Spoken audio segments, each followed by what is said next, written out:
Hola, buenas tardes. Vamos a seguir con los desarrollos que veníamos planteando fundamentalmente en el encuentro anterior, donde tratamos de sintetizar el carácter histórico de lo psíquico a través de la construcción de la sexualidad humana.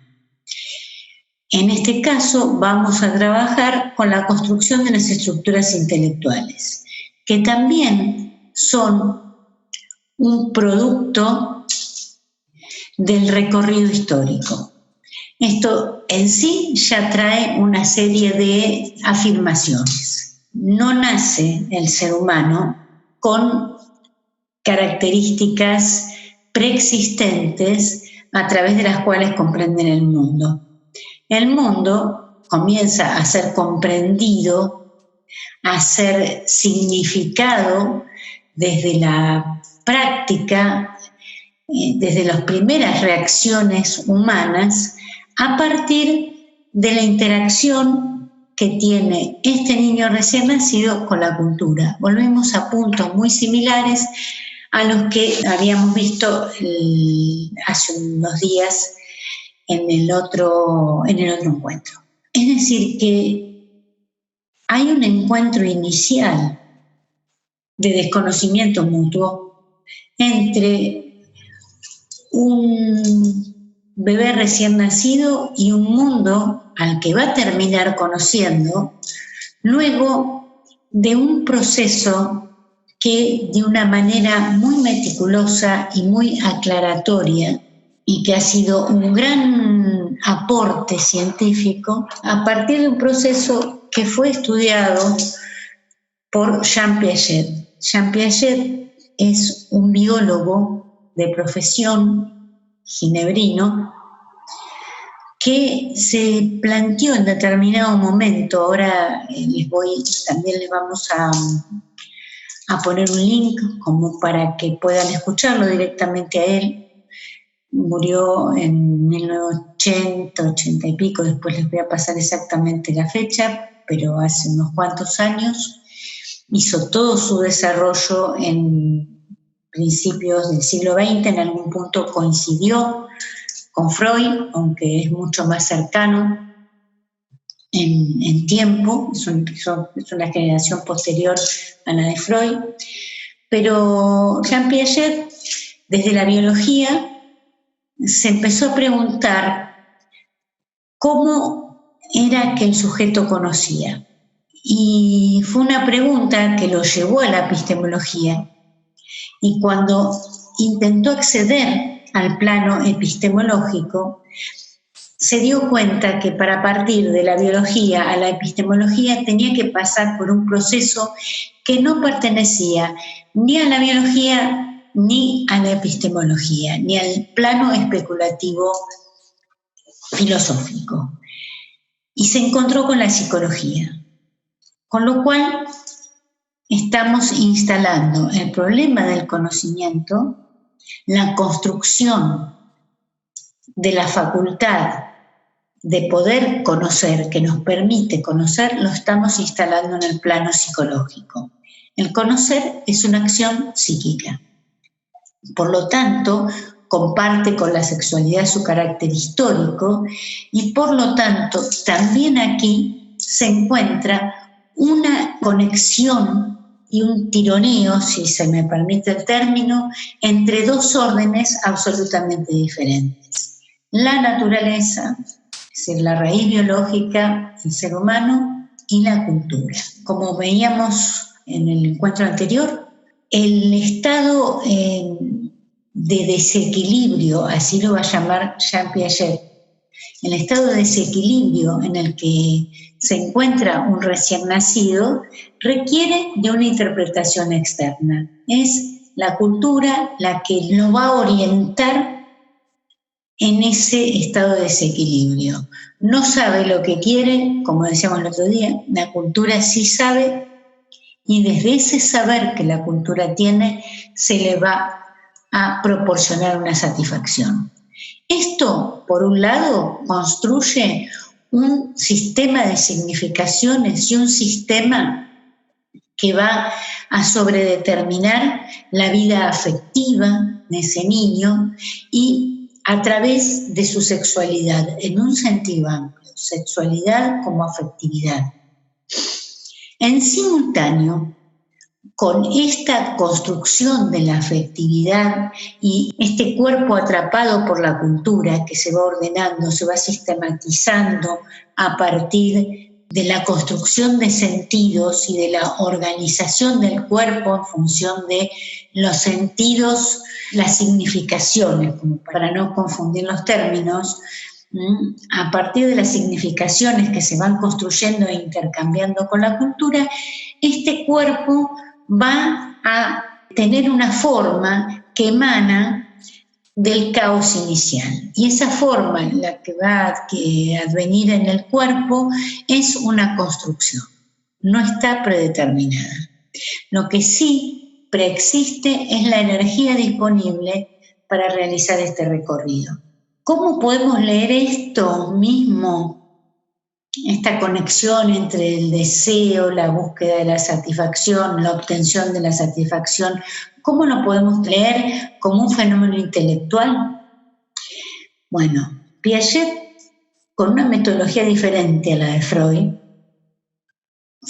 infiere a partir del comportamiento de los adultos que él atiende en un dispositivo clínico, comienza a inferir cómo es el comportamiento infantil. Freud atiende o toma contacto clínico, tiene algunos casos infantiles, pero no es un observador directo de los niños y menos de los lactantes como lo ha sido Piaget.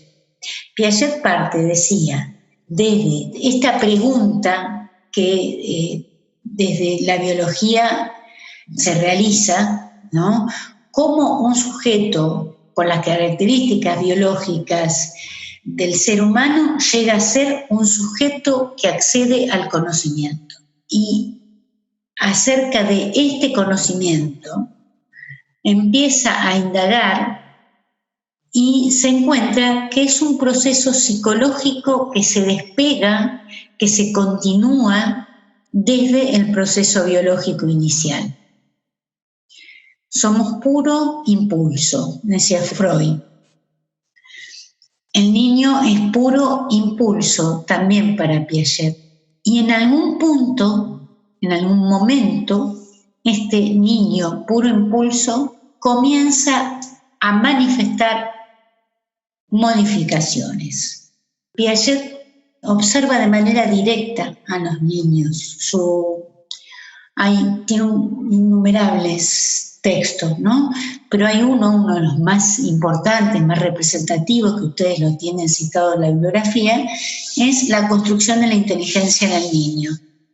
Ese texto está basado en la observación directa de tres niños recién nacidos, hora por hora, minuto por minuto. Es un texto con cierta densidad, pero no solo por el bagaje teórico, sino por la minuciosidad. A cada hora, dice, a determinado momento, el niño observado succionó de esta manera, al día siguiente lo hizo de esta otra, o sea, es una observación directa y pormenorizada, y luego de esa información, de esa observación, llega a la conclusión de que la misma acción que conecta a este bebé recién nacido con el entorno es lo que va modificando, se va automodificando, digamos. Primero, dice Piaget, nacemos solamente con un equipamiento reflejo. Hay reflejos que se pierden y hay reflejos que se transforman. El reflejo de succión es la base biológica sobre la cual se va a construir y se va a asentar el primer hecho de la vida psíquica. El primer hecho de la vida psíquica es la succión, porque es el primer hecho que une el deseo con la satisfacción. El deseo de succionar no es innato. Lo que es innato es el reflejo de succión. La cultura, la que a través del representante o la representante que ejerce la función materna, es decir, la función del amparo, interpreta que ese reflejo de succión va a servirle al niño para conectarse con el alimento y también para conectarse con aquello que le permite aliviarse en su inestabilidad. No solo a través del alimento va a obtener los recursos biológicos y los recursos materiales necesarios como para sobrevivir, sino que va a obtener alivio. Ese alivio es lo que va a ser inscrito y registrado subjetivamente como satisfacción del deseo. Entonces, el primer hecho de la vida psíquica ocurre cuando la cultura captura este reflejo de succión y lo transforma en acción de succionar. Podemos sistemáticamente, ¿cómo podemos diferenciar lo que es una acción refleja de una acción significativa, que sería un hecho psíquico? La acción refleja es automática. La acción significativa es sistemática. Que sea automática quiere decir que se desencadena ante cualquier roce o cualquier circunstancia fortuita, desencadena el reflejo. Más allá de la consecuencia que ese reflejo de succión pueda producir o no en quien lo está realizando. No tiene que ver ni el deseo, ni el no deseo, ni la inestabilidad, ni nada. Son reflejos. El reflejo es un comportamiento biológico automático. El mismo mecanismo, cuando logra cierto ritmo, cierta sistematicidad, se transforma en acción. Esto es, una acción es un comportamiento que obedece a un sistema. ¿Qué quiere decir que obedezca a un sistema? Que tiene un sentido, que tiene un significado. Los significados que pueden circular en la existencia de un recién nacido son absolutamente elementales y ligados al campo perceptivo. Pero no son innatos, insisto. Cuando el niño nace con su equipamiento reflejo, que no solo el reflejo de succión, sino de un montón de reflejos que va perdiendo a medida que van pasando los días, los meses. Este reflejo de succión le permite conectar con el primer objeto que va a proporcionarle cierto alivio. Y a partir de esa conexión con el seno materno o con aquello que sustituye el seno materno, vamos a observar, y es lo que hizo Piaget a través de sus textos, sobre todo este que ya les cité, vamos a observar cómo hora por hora, día a día, el reflejo de succión se va transformando. Hay unas observaciones muy interesantes en las cuales Piaget ve y dice que uno de los niños, que eran sus 3 hijos, uno de los niños en determinado momento, cuando comienza a succionar, succiona indistintamente su pulgar, cualquier objeto, el pezón de la madre, la mamadera y la frazada de su cuna. A los pocos días succiona su pulgar y lo acepta, succiona el pezón de la madre y lo acepta, succiona la frazada de su cuna y lo rechaza. Este hecho absolutamente común y general, porque todos los niños tratan de succionar absolutamente todo lo que está dentro de su campo de acción. Esto, dice Piaget, está indicándonos que hubo una transformación en esa acción, en la acción de ese niño. Empezó a poder ponerle un inicio de orden lógico a sus comportamientos. Es decir, ubica en la acción de succionar los orígenes de la lógica. Porque cuando el niño rechaza la frazada y acepta el pulgar, pongamos que era el pulgar, no recuerdo ahora, está estableciendo la primera clasificación dicotómica del mundo, lo succionable y lo no succionable. Esto acompaña una experiencia placentera que tiene un registro sexual afectivo, como decíamos cuando hablamos de la sexualidad infantil, y al mismo tiempo va instalando recursos intelectuales que le van a permitir a lo largo de varios años construir una organización intelectual sistemática del mundo. Lo intelectual, en este caso, también excede las funciones de la conciencia. Nosotros no tenemos presentes en nuestra conciencia el sentido de todas las significaciones. Sería como tener activado el diccionario todo el tiempo.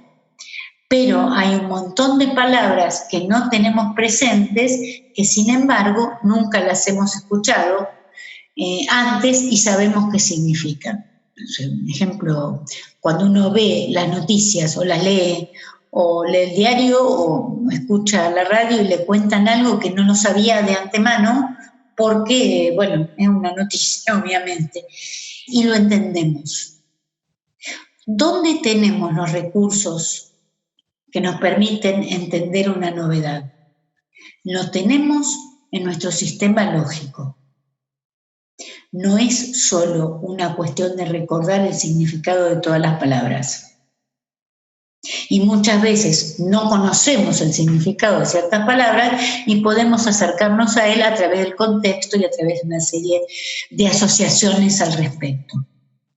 Esto quiere decir que también en el comportamiento intelectual, en lo que vamos a ver ahora con un cuadro con el que voy a acompañar en la exposición, el comportamiento intelectual también tiene un funcionamiento permanente que no está ubicado el 100% en la conciencia, pero sostiene nuestro funcionamiento consciente. Si no tuviéramos un reservorio de sentidos, no podríamos hablar, porque no podríamos instalar e establecer novedades. ¿Cómo se llega? Desde las primeras acciones preinteligentes, como los primeros pasos en la clasificación del mundo, que son el mundo ordenado entre lo succionable y lo no succionable, y a poder generar y crear por sobre lo creado, es decir, a poder utilizar nuestra inteligencia para crear y no solamente para entender lo que nos preexiste, lo que ya está creado.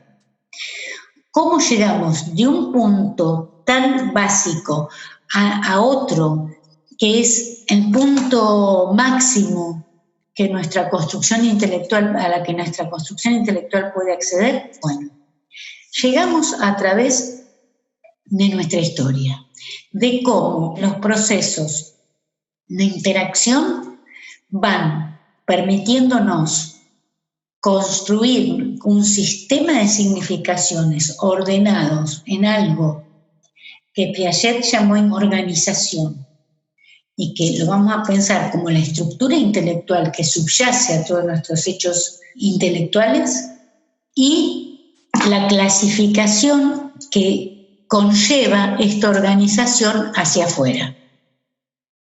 Fíjense, cuando un niño clasifica lo succionable y lo no succionable, en ese momento solo está clasificándolo dentro de lo que él hace, porque no tiene forma de percibir al mundo externo como permanente. Pero todos los actos que organizan nuestra lógica tienen un correlato hacia afuera. Yo organizo el mundo entre lo alto y lo bajo, dos categorías simples a las que van accediendo los niños cuando acceden a los primeros momentos de un pensamiento representativo. Estoy, por un lado, incorporando una categoría que me permite pensar y por el otro lado estoy ordenando el mundo. Entonces, si yo le pongo a un niño una jirafa al lado de una cucaracha, va a decir que la jirafa es más alta que la cucaracha. Y de esa manera va a ordenar esa información hacia su subjetividad, hacia su sistema de significaciones, y también ese orden subjetivo va a proyectarse en la organización del mundo. Entonces va a reconocer todos aquellos elementos que tengan mayores dimensiones, nos va a decir son todos más grandes, y otros que tengan menores dimensiones van a decir estos son más chicos. Se va a acercar la cucaracha a, qué sé yo, no sé, un caracol, y el árbol de la esquina de la casa a la jirafa. Porque va a empezar a tener un criterio que le va a permitir clasificar su información y al mismo tiempo ordenar el mundo. Por eso, las primeras acciones del niño recién nacido también dan lugar al origen de la lógica. Lo succionable, lo no succionable es el primer orden que se imprime al mundo. Por supuesto que es elemental y permanentemente se va complejizando. De esta manera, este primer orden, dice Piaget, es lo que nos va a dar el origen o nos va a dar las bases para la construcción de la inteligencia. La inteligencia, yo les hago pequeña síntesis y no lo voy a seguir al pie de la letra, es simplemente un acompañamiento como para que sea un poco más, la intención es ser un poco más clara. La inteligencia es una acción, la inteligencia tiene como resultado la adaptación al mundo externo, y esta adaptación no es una adaptación simple, digamos. Es una adaptación que resulta de algo que se construye. No es que se va limando el niño y la cultura y van encajando así nomás. En esa conexión inteligente se transforma la cultura y se transforma el niño. Para un niño, el mundo, cuando un niño recién nacido, el mundo es lo succionable y lo no succionable. Para un niño de 5 años, el mundo tiene un montón de complejidades mucho mayores. Ya casi está en un momento, no ya casi, ya está en un momento donde el mundo va mucho más allá de lo que percibe, como nos pasa a los adultos. Pero hasta los primeros años de vida, el mundo que concibe un niño no va más allá de lo que puede percibir. Por lo tanto, a este primer momento de construcción de la inteligencia, Piaget lo llamó periodo sensorio-motor. Esto lo vamos a ver un poquito más adelante. Es decir, ¿por qué lo digo ahora? Porque la inteligencia y la acción perceptiva no son cosas diferentes. La inteligencia es tanto aquello que se resuelve en el campo perceptivo como aquello que se resuelve en el campo representativo. En un momento de la vida solo tenemos campo perceptivo. y un campo perceptivo que va pasando desde un simple ordenamiento dicotómico a un ordenamiento mucho más complejo, que es el que acceden los niños alrededor de los 2 años y pico, etcétera, por ahí. Depende de los cambios culturales, etcétera, etcétera. O sea, no importan las fechas o los años, son periodos que más o menos abarcan esa cantidad de tiempo, hasta que los niños, ya pudiendo utilizar el lenguaje, ya pudiendo manipular muchos objetos autónomamente, pueden no solo descubrir lo que el mundo tiene para ofrecerles, sino imprimirle modificaciones a ese mundo. Cuando se les ocurre y empiezan a pintar las paredes, a tirar las cosas, a provocar modificaciones, a crear. Y un niño cuando crea. No tiene por qué entender que las paredes no se pintan. Lo van a entender cuando lo reten, cuando lo expliquen, cuando le pongan una pintura lavable, etcétera, etcétera. Pero si una pared no tiene dibujo y él tiene un crayón en la mano, lo más probable es que vaya y la pinte, porque eso tiene que ver con una actividad creativa. Si un niño se lo inhibe, se lo aterroriza, no se lo deja hacer absolutamente nada, esa posibilidad de ese desarrollo intelectual va a quedar coartado. Entonces, la inteligencia es un proceso, primera cuestión, y es un proceso histórico que se va construyendo a medida que el sujeto va creando acciones que le permiten adaptarse. ¿Qué quiero decir con adaptarse? Quiero decir que le permiten resolver un problema. A un bebé succionar, conectarse con el seno materno y alimentarse, resuelve el problema de la subsistencia y resuelve el problema del alivio, la posibilidad de obtener una satisfacción placentera. En este sentido, hay un aprendizaje. El niño recién nacido, tiene un modo de conectarse con la teta de la madre.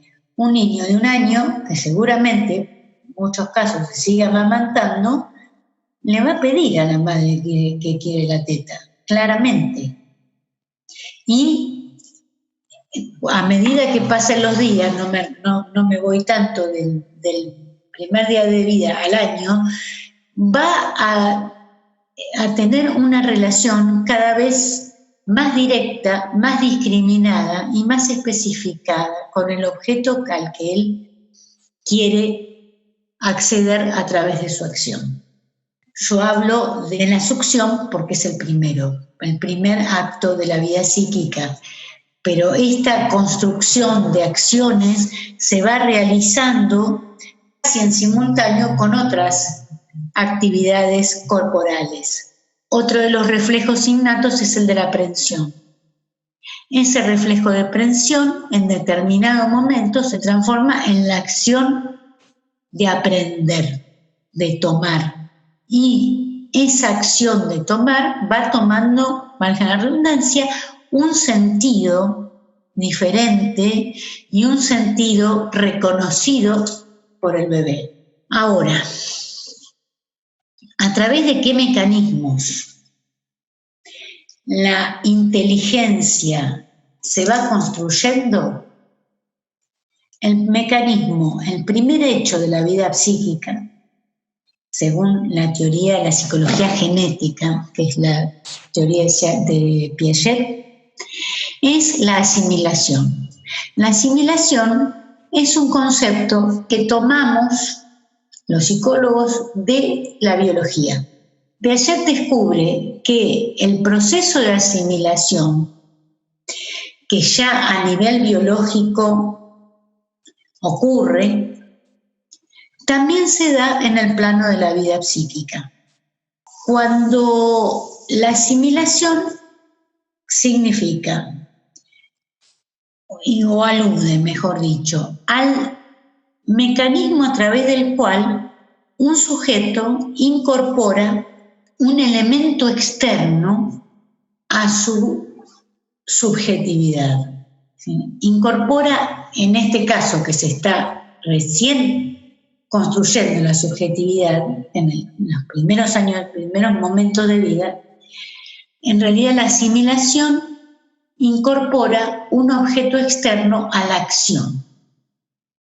Acción y subjetividad en este momento es como que están, como que coexisten, como que son equivalentes, no que coexisten, son equivalentes.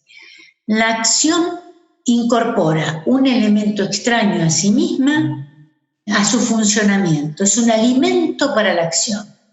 Un bebé recién nacido, cuando succiona, no reconoce, no tiene las categorías de objeto como para saber que tiene un objeto al cual recurrir para satisfacerse. Lo que hace es sostenerse para succionar en ese objeto.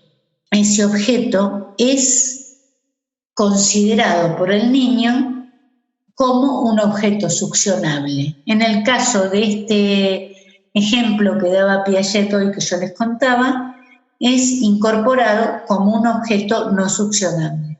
Entonces, la asimilación es el mecanismo por el cual nosotros incorporamos datos novedosos a una estructura que los ordena dentro nuestro, que los ordena en nuestra estructura lógica.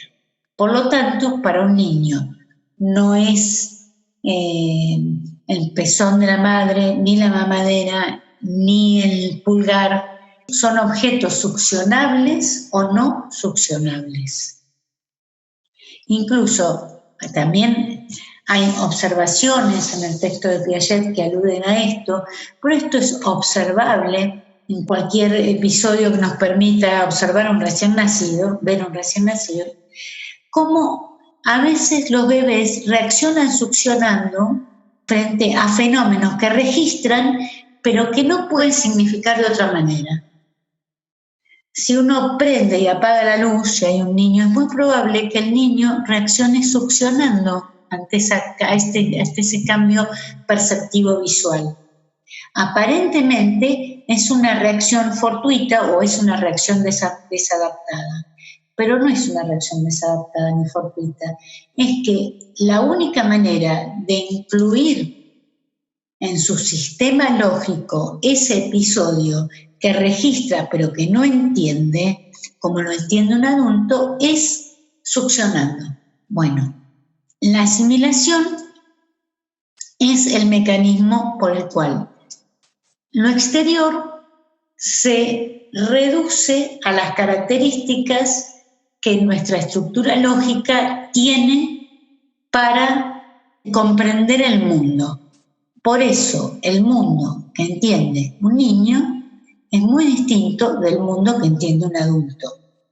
El mundo que entiende un niño pequeño, el mundo que entiende un niño de edad escolar, el mundo que entiende un adolescente y el mundo que entiende un adulto al ir concluyendo su adolescencia tiene categorías intelectuales muy diferentes. Unas van generando a las otras y van incluyendo a las otras. Pero las dos puntas del camino de la construcción de la inteligencia son el esquema de succión, es decir, la sistematización de la succión, que es el primer hecho de la vida psíquica, y al final del camino está, que no es que se termine ahí, no hay ningún movimiento más, pero es el pensamiento formal. ¿Qué se llama pensamiento formal? El pensamiento formal es el que nos permite pensar por hipótesis. Es decir, podemos construir una idea previa a la percepción, cosa que recién en la adolescencia se termina de construir. El razonamiento por hipótesis, el pensamiento formal es el que usamos nosotros. Nosotros podemos entendernos porque tenemos pensamiento formal. Pues yo no estoy hablando de un niño, les estoy describiendo una acción, pero toda esa base que nos va a permitir entender el comportamiento de un niño, que luego podemos llegar a observar, está basada no en la percepción, está basada en conceptos que se relacionan entre sí, forman un sistema y ese sistema nos permite entender la realidad. Es decir, que empezamos acomodándonos al dato perceptivo y terminamos corrigiendo ese dato perceptivo. El pensamiento formal es ese, es el que le da forma a la realidad. La realidad no tiene forma en sí, se la dan nuestras estructuras intelectuales. Entonces, ¿por qué mecanismo llegamos de una punta a la otra? A través de la asimilación. Por eso, para un niño los objetos tienen un sentido y para un adulto tienen otro. Cuando uno piensa que los niños entienden como los adultos, está equivocado. Cuando uno piensa que los niños no entienden, porque son niños, también está equivocado. Los niños entienden de acuerdo a las categorías que su estructura intelectual infantil les permite. Por eso, un bebé o un niño que recién empieza a caminar, pongamos, la madre o le puede explicar con lujo de detalle que sale, que vuelve enseguida, que tiene que ir a trabajar, pero que lo quiere, pero que no. Y siente que la madre se va y entra en un estado de angustia terrible y por más que se le explique, no entiende. Porque lo que entiende es que lo único que existe es lo que está dentro de su campo perceptivo. El que se va del campo perceptivo se va del mundo, deja de existir. Entonces, la angustia, por eso dije un niño que recién empieza a caminar, son niños un poco más pequeños, la angustia terrible de las presencias y las ausencias en los niños son radicales, pero no solo por una cuestión de afectividad, por una cuestión lógica. No hay un sistema lógico que nos permita comprender la espera o que nos permita comprender que hay un otro lugar, que hay otro lugar distinto del que habito. Por lo tanto, el que se va del lugar que habito, se va. Y la ausencia es una fuente de angustia inagotable. Únicamente se repara cuando vuelve. Entonces, la asimilación es el mecanismo por el cual se incorporan datos externos a la estructura intelectual de un sujeto, a la vida de un sujeto. Sí. Esta asimilación es un mecanismo que permanece a lo largo de toda nuestra vida. Ahora, la vamos a ver aparecer de maneras muy diferentes porque la estructura es lo que va cambiando. El recién nacido asimila la succión. El científico asimila a su esquema teórico un nuevo dato, pero el proceso de asimilación es el mismo. Hay algo que está afuera que yo interpreto como según mi estructura intelectual me lo permite. Si yo pienso que un sueño es una construcción del aparato psíquico, es una construcción subjetiva, entonces las señales del sueño las voy a interpretar de acuerdo a la estructura intelectual que yo he podido formar luego de haber estudiado psicoanálisis. Si yo tengo otra estructura intelectual, tengo otro modo de decodificar los datos, voy a pensar que ese sueño es un anuncio de los dioses. No es que una sea superior al otro, en este caso. Son distintos modos de estructurar el sistema lógico. Esta asimilación tiene como contrapartida un mecanismo al que Piaget llamó acomodación. Sin acomodación, la asimilación quedaría como trabada, digamos. La asimilación trata de incorporar a lo ya existente en la novedad. Entonces, un niño va a tratar de llevarse a la boca todo porque es la manera de explorar. Cuando esté en otro momento de su construcción intelectual, uno le va a dar todos los objetos para que los tenga, porque va a pedir eso, y los va a tirar al piso, ¿no? Es bastante común esto, que hay un momento en donde los niños quieren tener algo en las manos, y los adultos se cansan de dárselos y lo tiran, se cansan de dárselos y lo tiran. En realidad, lo que está tratando de hacer ese niño en ese momento, no es consciente, no lo puede decir, es experimentar el movimiento de los objetos y experimentar la impronta que él le puede dar a los objetos. Por lo tanto, a los pibes cuando piden mucho que se les alcance un objeto y tirarlo, lo que quieren no es el objeto, sino es verlo caer, porque ese es el gran descubrimiento. Entonces, de acuerdo al nivel de estructura intelectual en la cual nos encontremos, vamos a ir modificando nuestra propia estructura intelectual.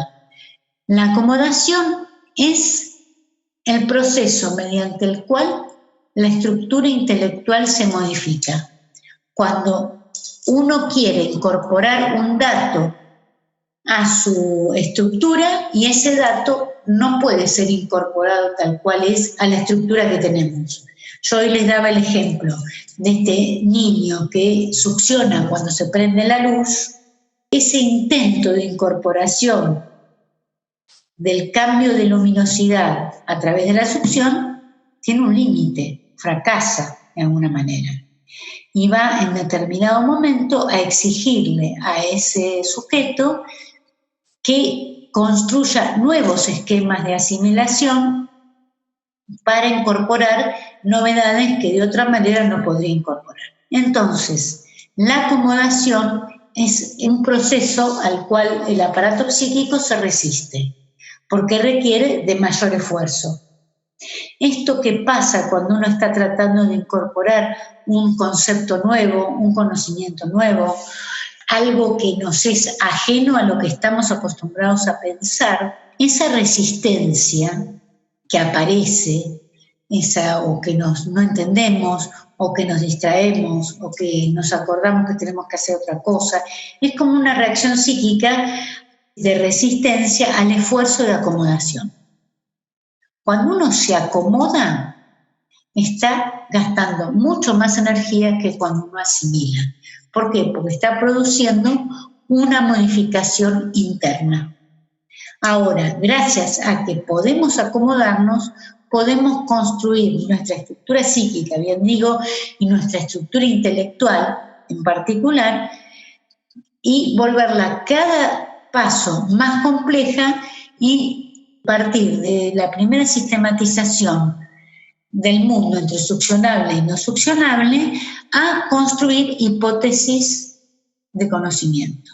¿Sí? De las primeras acciones perceptivas a la capacidad más compleja a la que puede acceder el pensamiento.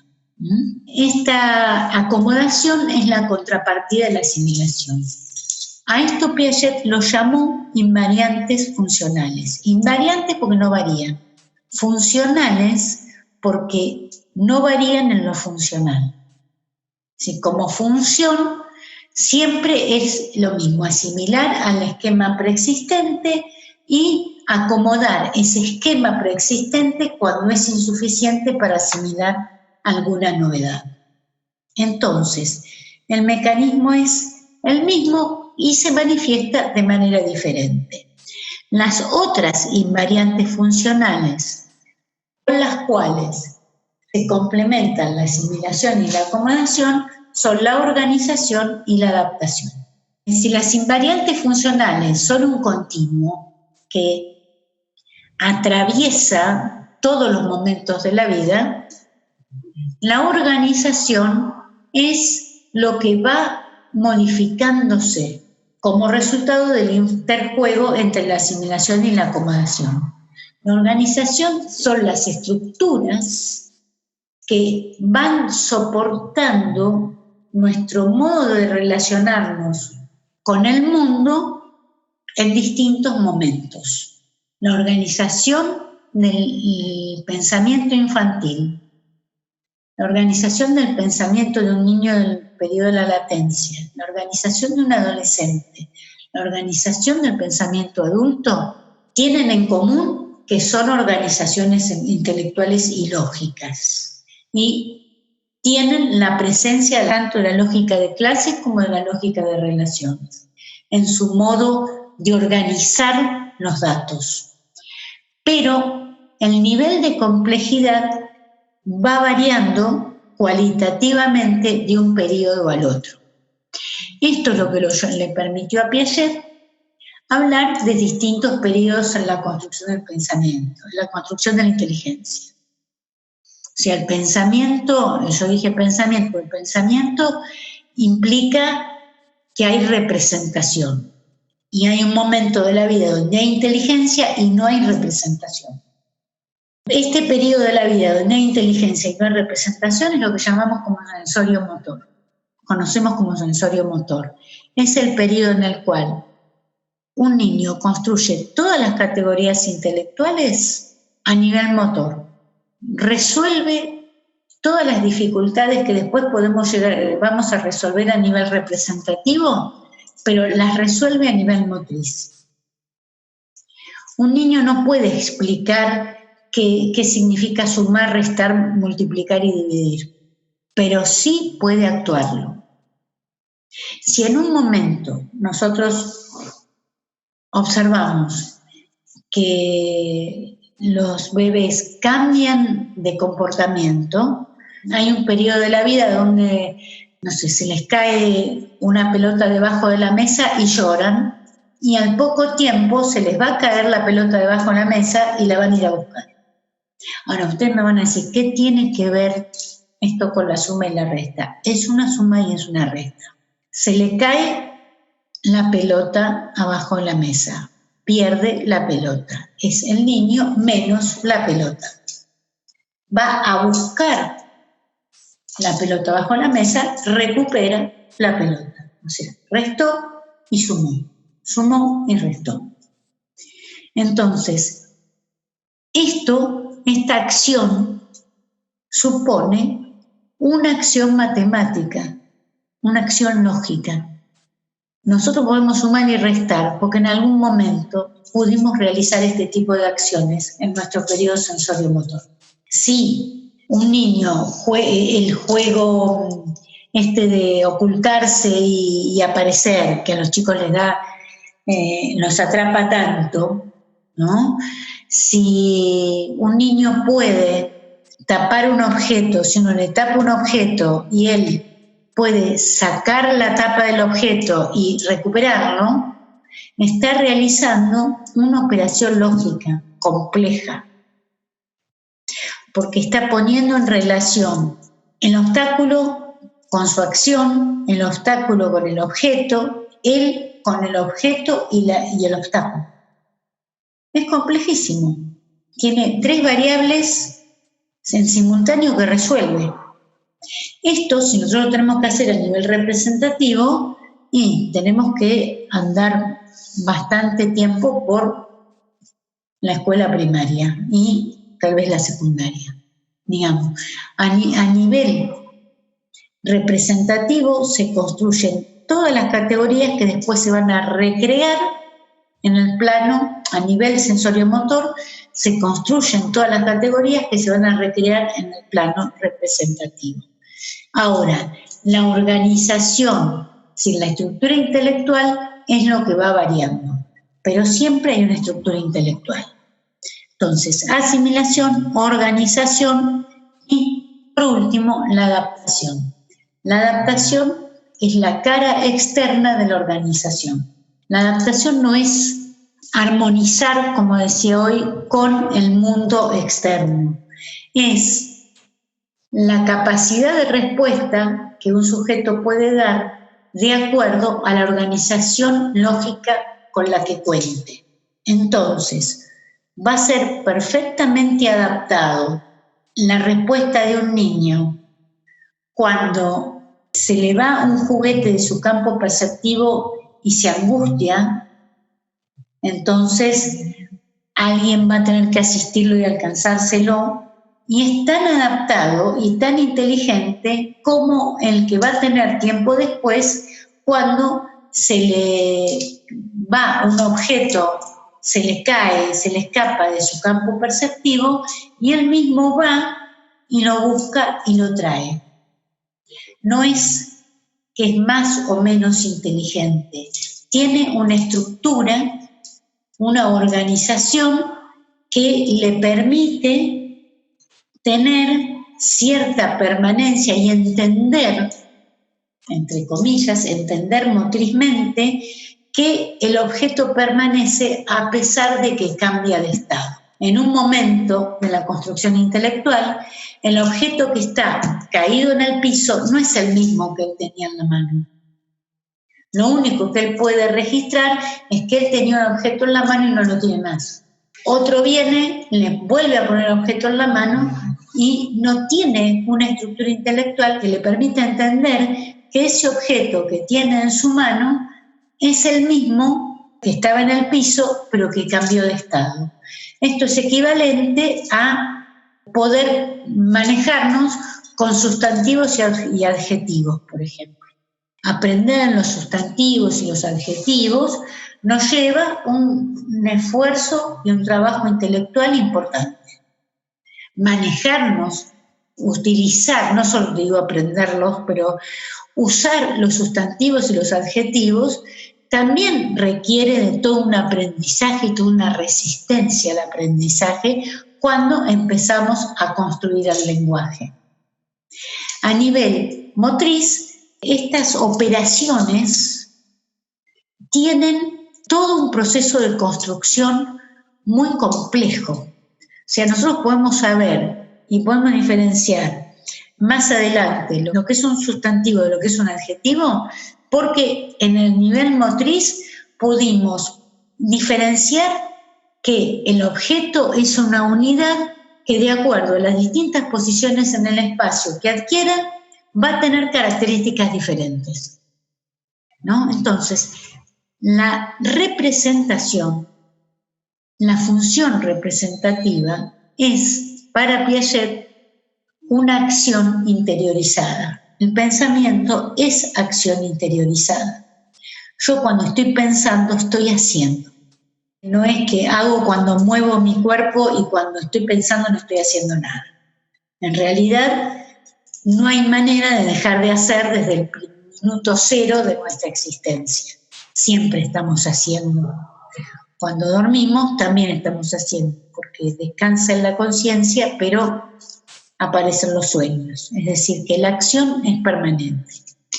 Y la característica visible de este movimiento que resulta de la interacción entre asimilación y acomodación y organización es la adaptación. La adaptación es la forma en que yo manifiesto la organización intelectual que tengo. Si yo puedo manejarme en el plano representativo, voy a adaptarme a mi entorno de determinada manera. Nadie le va a pedir a un niño de 2 años que conceptualice el periodo sensorio-motor de Jean Piaget, pero sí puede esperar perfectamente que realice todo aquello que Piaget dice que ocurre en ese periodo de la vida. Para poder dar cuenta de esto, tenemos que haber accedido al pensamiento formal, que es lo que invierte el sentido de la inteligencia. O sea, no parte del dato perceptivo hacia la representación, el pensamiento formal, sino que, como yo había dicho recién, a riesgo de reiterarme, pero es importante, sino que es al revés. Parte de las hipótesis para comprender lo que se percibe. Entonces, brevemente, yo les dejo una síntesis de lo que se entiende por acción, que es lo que estuvimos viendo. la acción es la que alivia la tensión, la acción es como el hecho en el cual actúan articuladamente asimilación, acomodación, organización y adaptación. Recuerdo, asimilación es el mecanismo por el cual se incorpora la novedad a la estructura preexistente. Acomodación es lo que modifica la estructura preexistente cuando no es suficiente para asimilar el dato novedoso. Organización es lo que resulta de esas sucesivas modificaciones. Y adaptación es la expresión de las estructuras intelectuales con las que contamos. Había otros conceptos como esquema, yo por ahí utilicé la palabra esquema. La palabra esquema son los cortes arbitrarios que se hacen para dar cuenta de los distintos tipos de organización que hay. Cuando ustedes lean en el texto, cuando vayan a leer a Piaget, esquema de succión, quiere decir, se está refiriendo a la organización que sostiene la acción de succionar. La organización de este niño que succiona seleccionando lo que quiere succionar y aceptando lo que le da placer y rechazando lo que no le da, es una organización ya bastante compleja. Y esa unidad que le permite funcionar de esa manera es lo que llamamos esquema de succión. Y la palabra estadio, el concepto de estadio, que es aquí, el concepto de estadio es, se los digo como para que ustedes cuando lo encuentren en la bibliografía no les resulte extraña la terminología. El concepto de estadio es un periodo que se caracteriza por la permanencia de algunos rasgos en la estructura intelectual. Trato de ser más clara.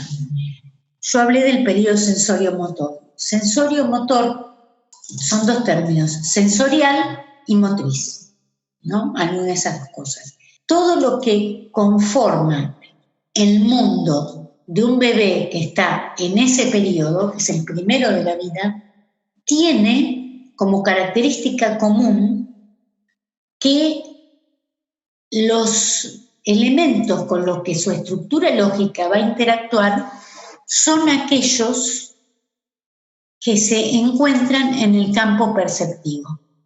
Fuera del campo perceptivo no puede actuar con ningún objeto que no perciba.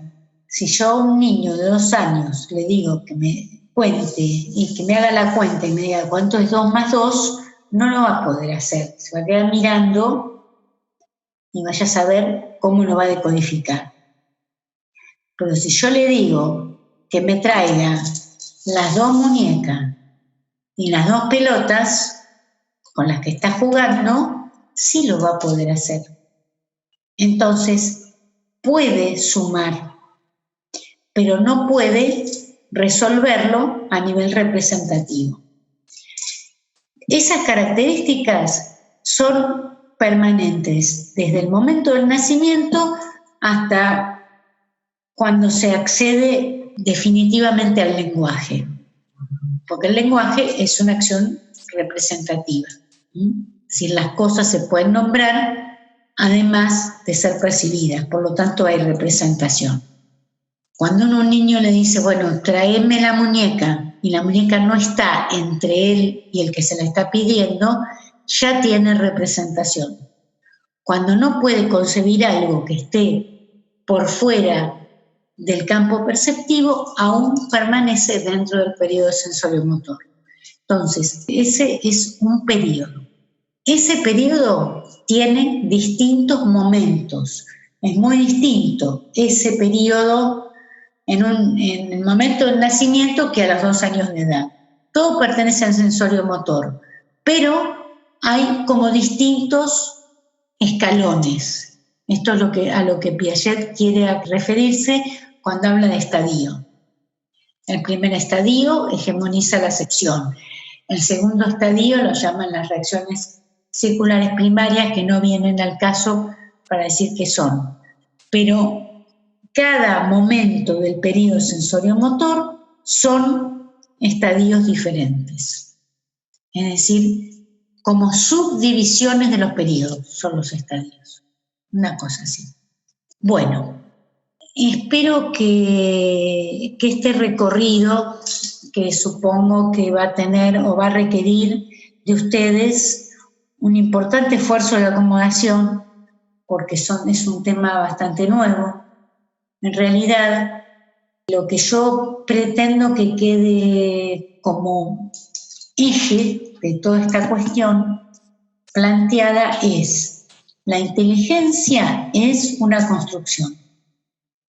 Esta inteligencia se construye como resultado de la acción de las invariantes funcionales, que son la asimilación y la acomodación. La asimilación permite incorporar un dato novedoso a una estructura preexistente. La acomodación modifica la estructura preexistente para incorporar datos novedosos cada vez más complejos. La organización es lo que resulta de las sucesivas modificaciones a las que se ve expuesto el sistema lógico con el que conocemos. Es decir, que es el resultado de las acomodaciones sucesivas. La adaptación es el modo en que manifestamos nuestros cambios de organización. Entonces, rastreamos el carácter histórico de lo psíquico también a partir de la construcción de las estructuras intelectuales. Y vamos a encontrarnos que estas estructuras intelectuales se basan en las acciones emanadas del cuerpo, del mismo cuerpo y del mismo lugar, en muchos casos, de donde emana la vida sexual, ¿no? La boca sirve para obtener placer, es la primer zona erógena predeterminada y también es la primer zona a partir de la cual se construye conocimiento. Por lo tanto, capacidad intelectual, afectividad, estructuras intelectuales, organización libidinal del cuerpo, interactúan, no confundan interacción con indiscriminación. Son procesos que interactúan, pero claramente diferenciados.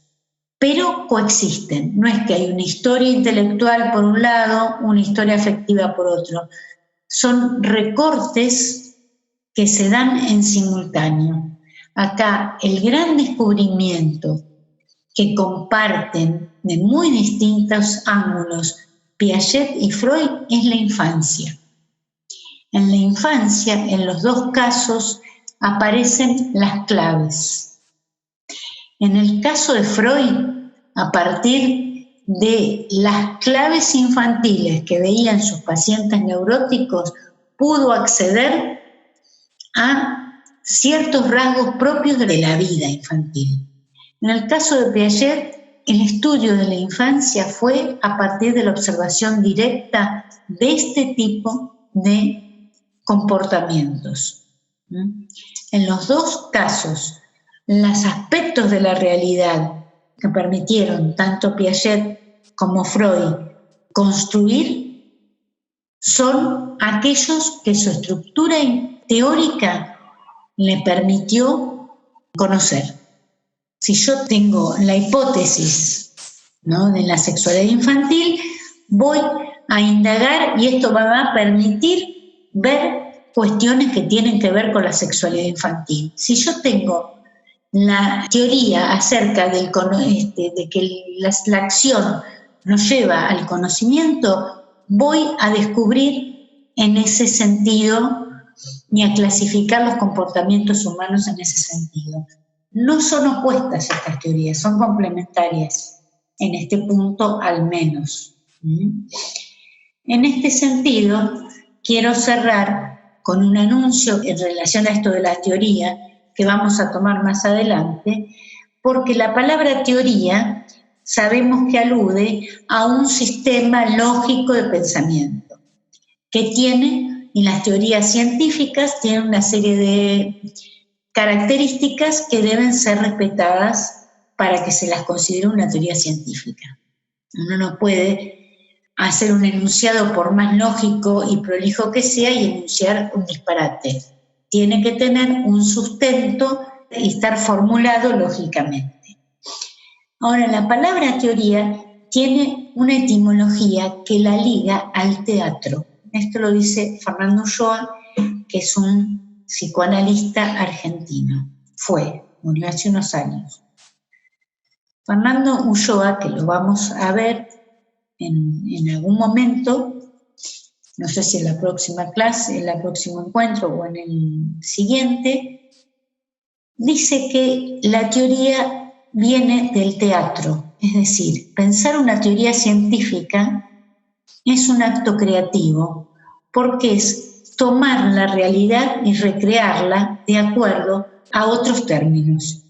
Si esta realidad es tal cual es, bueno, bien, yo puedo en el teatro hacer que la realidad sea otra. Puedo transformar la realidad, puedo hacer que esto que estoy viviendo, hago de cuenta que termina de otra manera. Sí, creo un relato ficcional. Una teoría es crear una lectura alternativa de la realidad. ¿Qué es lo que hizo Freud? ¿Qué es lo que hizo Piaget? Piaget dijo, bueno, en el acto de succión no hay un estímulo, como decía el conductismo, no es un niño respondiendo a un estímulo porque se le roza los labios, entonces eso es lo que lo hace succionar. Crea una explicación y trata de comprobarla. Es decir, que recrea una realidad en algún punto ficcional, que después se vuelve verosímil, pero después se vuelve verdadera. Freud piensa lo mismo, hace lo mismo, crea la teoría de la sexualidad infantil y sobre eso reconsidera una serie de comportamientos que existen mucho antes de que existan las teorías. Pero la teoría es un acto creativo que reordena lógicamente una lectura posible de la realidad. Por eso no solo tiene que ver con un sistema de ideas lógicamente instalados, sino tiene que ver con un modo alternativo y creativo de ver la realidad. Bueno, con esta reflexión damos por terminada esta segunda parte del carácter histórico del aparato psíquico. Nos vemos la próxima.